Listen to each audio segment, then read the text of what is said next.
সিনেমাতে usually typecast হয়। I see no harm in being typecast. Usually typecast হয়ে কিন্তু আর্টিস্টরা একটা সেট হয়, কারণ টাইপকাস্ট হওয়ার পিছনে একটা মুখ্য উদ্দেশ্য হলো বা মুখ্য কারণ হলো যে এক একজন আর্টিস্টকে, এক একজন অ্যাক্টরকে এক একটা ক্যারেক্টারে যদি শ্যুট করে, দর্শক যদি তাকে গ্রহণ করে, মেকাররাও কিন্তু সেরকমভাবেই তাকে পরবর্তীকালে ভাবে, কারণ জানে যে একে এইভাবে ভালো লাগে।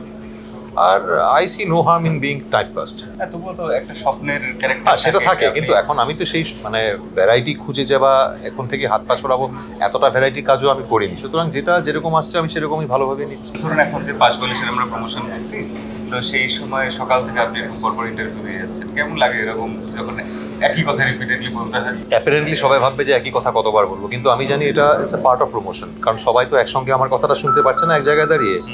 তাদের প্রশ্ন নিয়ে তারা এসছে, তারপরে আরেক দল লোক আসছে। আর যেহেতু আমরা কাস্ট অ্যান্ড ক্রু, আমরা পাঁচ বালিশ সিরিজটার কাস্ট বা সিনেমার কাস্ট, যখন এটা করা হয় প্রমোশনের ব্যাপারটাও মাথায় রাখতে হয়। It's a part of the whole project. মানে এটা প্রফেশনালি ব্যাপারটা এইভাবে দেখতে গেলে অবশ্যই yes, it's a very much part of profession. এই যে 5 বালিশ আপনারা করছেন, এটা একটা থ্রিলার আমরা জানি, এবং একটা দীর্ঘদিন ধরে কথা উঠছে চারিদিকে যেটা কোনো একটা জনপ্রিয় থ্রিলারের গল্প থেকে নেওয়া হচ্ছে, যদিও সেটা হয়। আপনার কিছু জানা আছে? না, সেই বিষয়ে আমি জানি না এটা কিনা। যদি কোথাও কারোর সঙ্গে কেউ মিল পেয়েও থাকে, এটা কোনো দোষের কিছু নয়, কারণ একটা গল্প তো একই সময় দুজনের মাথায় আসতেই পারে, বা হয়তো সেকেন্ড লোকটা জানে না যে প্রথম একটা লোক এটা নিয়ে গল্প বানিয়ে রেখেছে, কারণ মানুষের ভাবনা তো আর তার উপরে কোনো লাগাম নেই, মানুষের ভাবনা কমন হতেই পারে, সুতরাং কোইন্সিডেন্টালিও মিলে যায় অনেক সময়। আর ওটিটিতে তো আমরা আজকাল যা দেখি, হয় গোয়েন্দা, নইলে থ্রিলার, নইলে হরর, ওই রকম একটা কিছু জনরের মধ্যেই ঘোরাফেরা করছে টোটাল ব্যাপারটা। তো 5 বালিশ কেন সব থেকে আলাদা হবে, কেন লোকে দেখবে, কেন স্পেশাল? তাহলে আমি একটা এর বিনিময়ে প্রশ্ন করতে চাই, এই জনারের বাদে আর কি হলে ভালো হতে পারে বলে আপনার মনে হয়? নানা রকম এক্সপেরিমেন্ট হতে পারে। মানে কি ধরনের নানা রকম? বললে তো এখন অনেক কিছু হতে পারে, রান্না বান্না হতে পারে, রান্নাঘর হতে পারে, কি ধরনের হলে ভালো? সেটা আমরা ভাববো না, সেটা ফিল্ম মেকাররা ভাববে। সেই উত্তরটাও কিন্তু কেউ জানে না, সুতরাং যেটা আছে ওটাই কি খারাপ লাগছে? ওকে, তো এখানে আপনার ক্যারেক্টারটা কিরকম, কি রোলে আপনি? এটা একজন পুলিশ অফিসারের ক্যারেক্টার। সে আসে একটা অ্যাসাইনমেন্টে একটা জায়গায়, পাথরকুচি বলে একটা জায়গায়। সেখানে এসে যে মিশনটা নিয়ে ও এসেছিল তার সঙ্গে ওই কাজটা করতে গিয়ে দেখে যে প্যারালালি আর একটা ঘটনা এখানে দানা বাঁধছে, আর সেই ঘটনাটার সঙ্গে একে একে সবাই জড়িয়ে যায়। কিভাবে কে কেন জড়ালো, এটাই গল্পটা। 5 বালিশের নাম, আপনি কি ব্যক্তিগত জীবনে 5 বালিশ জিনিসটা ইউজ করেন কখনো? জীবনে না। আচ্ছা, ওকে। তো এবার আরেকটা প্রশ্ন করতে চাই, যেটা আপনাকে ছাড়া কম লোককেই করা যায়, যে বোম্বে থেকে যখন কাজ করার ব্যাপার আসে, আমরা দেখছি অনেকেই গিয়ে এখান থেকে কাজ করছেন, আপনিও কাজ করেছেন কখনো, কিন্তু আপনার নামটা সেভাবে আলোচনায় আসে না কেন? মানে অন্যদের শাশ্বত চট্টোপাধ্যায় বা অন্যদের নামটা যেভাবে শোনা যায়। ও, তারা যেরকম ধরনের কাজ এখন অব্দি করে ফেলেছে সেগুলো সত্যি সিনেমা। আমি বোম্বেতে খালি একটা সিনেমা এখনো করেছি, সেটা রিলিজ হয়নি। কাংনা রানাওয়াতের সঙ্গে এমার্জেন্সি বলে একটা সিনেমা আমি করেছিলাম, সেখানে আমি বঙ্গবন্ধু শেখ মুজিবুর রহমানের রোলটা করেছি। এবার রিলিজ হওয়ার পর তার কি রিয়েকশনস পাই সেটা দেখার মতো। তার বাদে আমি এটা হিন্দি সিরিয়াল করছি, আর সিরিয়াল করলে খুব একটা মিডিয়া এটা নিয়ে হইচই করে বলে বা আমার মনে হয় না। কিন্তু সিরিয়াল করলে তো মানুষের ড্রয়িং রুমে একদম খুব সহজে পৌঁছে যাওয়া যায়, যেরকম আপনার জনপ্রিয়তা, যেটা প্রতিটা মানুষ আপনাকে চেনে, এই ব্যাপারটা তো রয়েছে। এবারে সেটা তো আছে, কিন্তু যেটা আপনি প্রশ্ন করলেন আমাকে নিয়ে কেন খবর হয় না বা সেটা তো মিডিয়ার কথা, মিডিয়াই বুঝবে। এই যে এখন দেখা যাচ্ছে ওয়েব সিরিজে বড় বড় স্টাররা যাচ্ছেন, আমরা রিসেন্টলি দেখতে পেলাম প্রসেনজিৎ চট্টোপাধ্যায় ওরা হিন্দি ওয়েব সিরিজে কাজ করবেন এরকম খবর শোনা যাচ্ছে।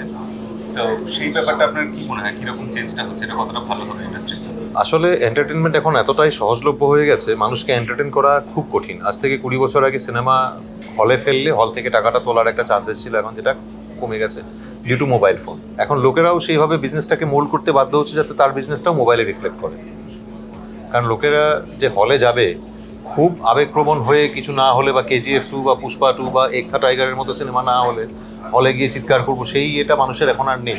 আস্তে আস্তে মানুষের জেনারেশনের সঙ্গে সঙ্গে, সময়ের সঙ্গে সঙ্গে মেন্টালিটি বদলাচ্ছে, আর সব কিছু যেহেতু হাতের কাছে পেয়ে যাচ্ছে, লোকেরা হলে কেন যাবে? সুতরাং কোথাও না কোথাও সবাই বাধ্য হচ্ছে ওটিটিতে আসার জন্য।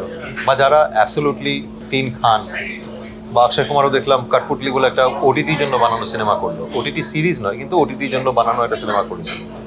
সবাই এটাতে এখন সময়ের সঙ্গে বদলাতে বাধ্য হচ্ছে। আসলে ওটিটিতে একটা রিসেন্টলি আরেকটা ট্রেন্ড দেখা যাচ্ছে, যে হলে যখন সিনেমাটা রিলিজ করলো সেটা নিয়ে সেরকম হাইপ হলো না, বা যে হাইপটা হলো যখন ওটিটিতে আসলো তার থেকে অনেক বেশি সেটা নিয়ে আলোচনা হচ্ছে। যেমন রিসেন্টলি আমরা দেখতে পাচ্ছি যে লাপাতা লেডিস, তার আগে দেখতে পেলাম 12th ফেলের ব্যাপারে, যে ওটিটিতে যখন আসলো সেটা অনেক বেশি যেন মানুষের কাছে।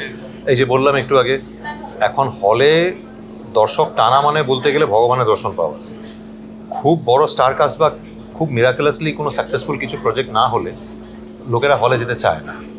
কিন্তু ফ্রিতে পেলে লোকেরা, বা ফ্রিতে বলবো না, কিন্তু সাবস্ক্রিপশন অলমোস্ট একটা টিভির ফিস দেওয়ার মতো বলতে গেলে।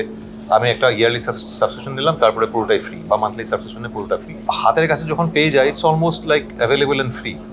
তখন তো লোকেরা অনেক কিছু তার মধ্যে ভালো লাগলে এটা নিয়ে হইচই করবে। কিন্তু আমি এখনো মনে করি যে হলের বাড়ি থেকে দর্শক টেনে নিয়ে গিয়ে পকেটের টাকা খরচ করে টিকিটটা কাটাতে পারে, দ্যাট ইজ অ্যাকচুয়ালি সাকসেস। কিন্তু এটা আস্তে আস্তে ট্রেন্ডের সঙ্গে সঙ্গে সময় বদলানোর সঙ্গে কনসেপ্টটাই নষ্ট হয়ে যাচ্ছে। মানে একসময় তো থাকবেই না, কিন্তু ওটাই ছিল এক সময়কার রাজা। এখনো কিছু কিছু সিনেমায় হয়, আর যারা হয় না লাপাতা লেডিস বা কারণ মেকাররাও জানে সেখানে স্টার নেই যে হলে লোক টানবে, তারা বানিয়েছে ওটিটির জন্য। যদি ওখানে করে দর্শকে ভালো লেগে গেছে, কিন্তু তা বলে কি ওটিটি সব সমানে হিট হয় না। আমি যদি জিজ্ঞেস করি এখন 10টা ভালো হিট সিরিজের নাম, আপনি কিন্তু বলতে পারবেন না। 10টা ভাবতে হবে।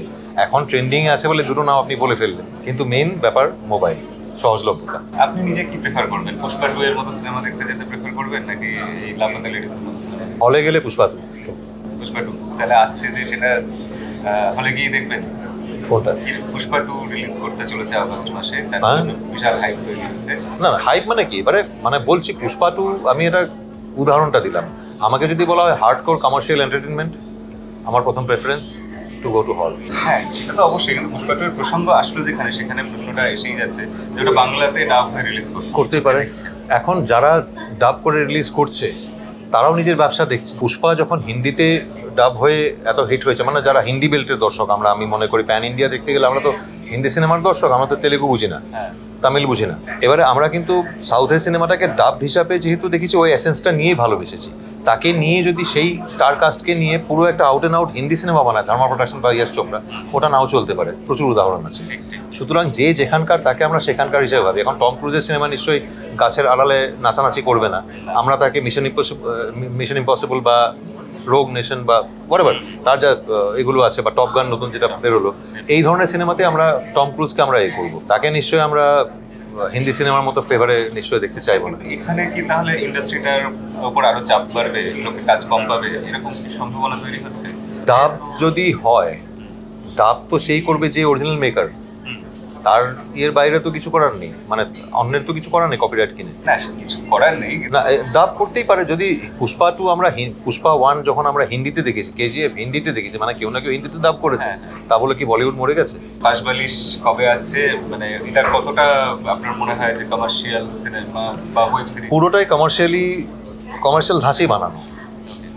আমার একটা জিনিস ভালো লাগে, ওটিতে যে থ্রিলারগুলো হয় সবাই খুব কমার্শিয়াল এসেন্স নিয়ে বানাবার চেষ্টা করে, যাতে লোককে এন্টারটেইন করা যায়। আর সেই হিসাবে এটাও বানানো, আশা করি দর্শকের ভালো লাগবে। অনেক ধন্যবাদ, আমাদেরও খুব ভালো লাগলো আপনি আমাদের চ্যানেলে এসেছেন। আর আপনারা অবশ্যই বাঁশবালিশ দেখতে যাবেন 10 তারিখ। দেখতে যেতে হবে না, ঘরে বসেই দেখতে পাবেন জি5। ওকে, আজকের ভিডিও এখানেই শেষ করি, দেখা হবে পরের ভিডিওতে। ততদিন আপনি সবাই ভালো থাকবেন, সিনেমা দেখবেন।